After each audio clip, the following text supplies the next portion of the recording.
All right, let's jump right into this explainer. Today, we're unpacking the secret acronyms that are quietly driving our digital lives and, quite frankly, our wallets.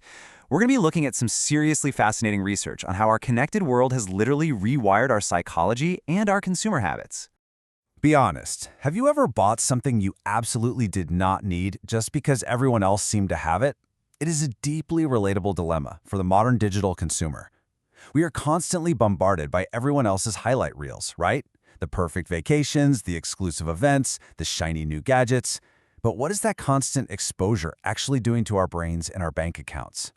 So, here is our roadmap for today. First, the digital age dilemma. Second, defining FOMO, YOLO, and JOMO. Third, why these trends matter now. Fourth, how they shape consumer behavior. And finally, number 5, the joy of missing out.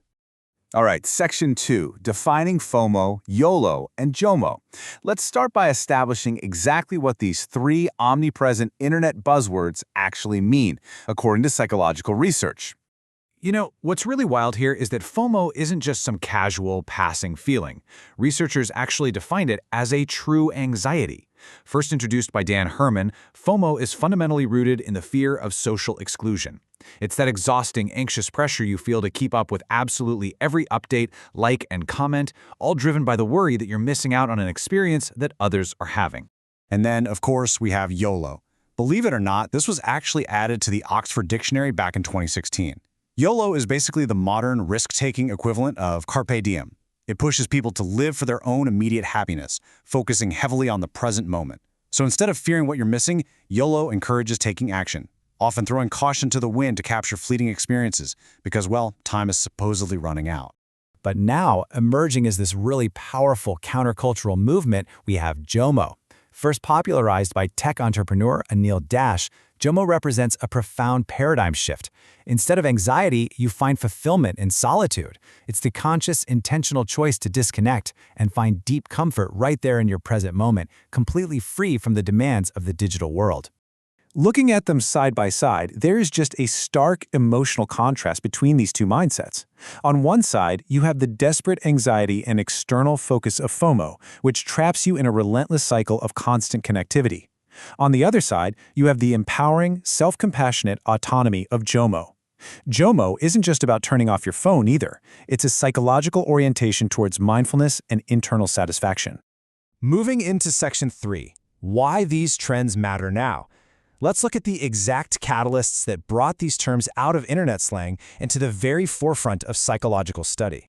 In our era of perpetual 24/7 connectivity, social media platforms basically provide an endless buffet of triggering content. They act as a relentless magnifying glass for social comparison. Think about it.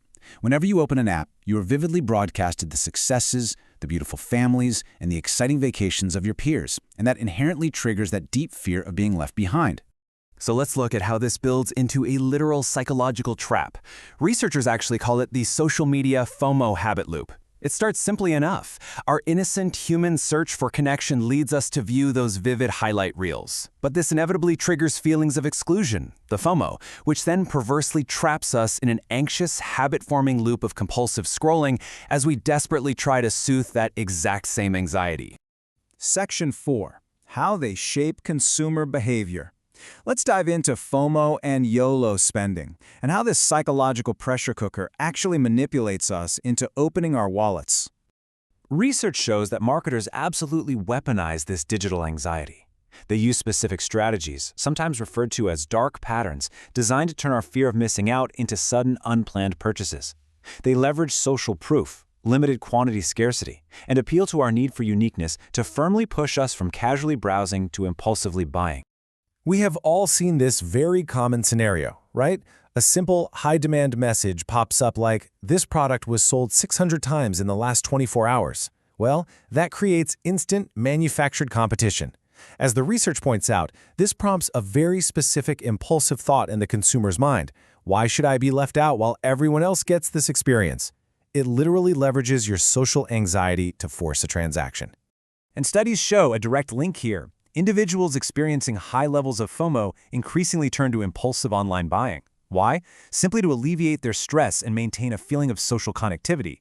Buying that trendy item acts as a temporary psychological patch for the negative emotions caused by feeling left out. Now on the flip side, the YOLO lifestyle drives consumer behavior a little differently. It uses the calendar, the actual passage of time, as a motivator. This drives consumers to spend generously, often entirely bypassing rationality, just to capture thrilling or unusual experiences. The logic is incredibly simple. Time is supposedly running out, so I must act on my desires right now. No regrets. This YOLO mindset is so powerful, it actually gave rise to a fascinating South Korean media concept known as tengjinjum. This term roughly translates to deriving pleasure from squandering money on completely unnecessary things. It is the ultimate expression of YOLO consumption, finding genuine joy in the act of wasting money simply because you can, right in the present moment. Researchers have actually categorized these YOLO consumers into 3 distinct buckets. First up, the price-efficient group, looking for high quality on a low budget. Then you have the maniacs, who completely ignore price to buy things like comics or cosmetics just for the thrill. And finally, the impulse buying group. They're driven by unplanned competition in spaces like online games, and their primary resulting emotion is usually regret. It perfectly shows exactly how the pursuit of the present moment dictates entirely different spending habits and emotions. And that brings us to Section 5, the joy of missing out. If FOMO and YOLO are draining our mental energy and our bank accounts through impulsive behaviors, it is absolutely time to discuss the ultimate psychological antidote. Embracing JOMO allows us to finally reclaim our time and our attention. Science shows us that JOMO acts as a literal protective barrier against the overwhelming stimulation of the digital world. It is scientifically associated with lower anxiety, stress, and depression. It enhances mindfulness and self-compassion, and crucially, it fulfills our basic psychological need for autonomy. Because with JOMO, you're acting on internal values, not external pressure. To see this in action, just think back to a fascinating study regarding that massive 6-hour social media outage we had in October 2021. When platforms went dark, FOMO sufferers reported feeling intense stress, anxiety, and loneliness. But those with JOMO traits, they actually reported experiencing positive, peaceful emotions during the exact same outage. They legitimately enjoyed the disconnection. Ultimately, as this quote perfectly captures, JOMO promotes the preference for spending time with yourself and seeking deeper meaning in life, rather than feeling distressed about missing out. By practicing self-compassion, we can reframe what feels like social isolation into a beautiful, enriching opportunity for intentional solitude and reflection. It is all about inner flexibility, transforming the fear of missing an online update into the joy of experiencing your actual physical life. So, as we wrap up this explainer today, the science makes it pretty clear. Our digital habits deeply impact both our mental health and our wallets. The question you have to ask yourself now is, will you let digital notifications and social proof dictate your joy and your spending, or will you bravely choose to miss out?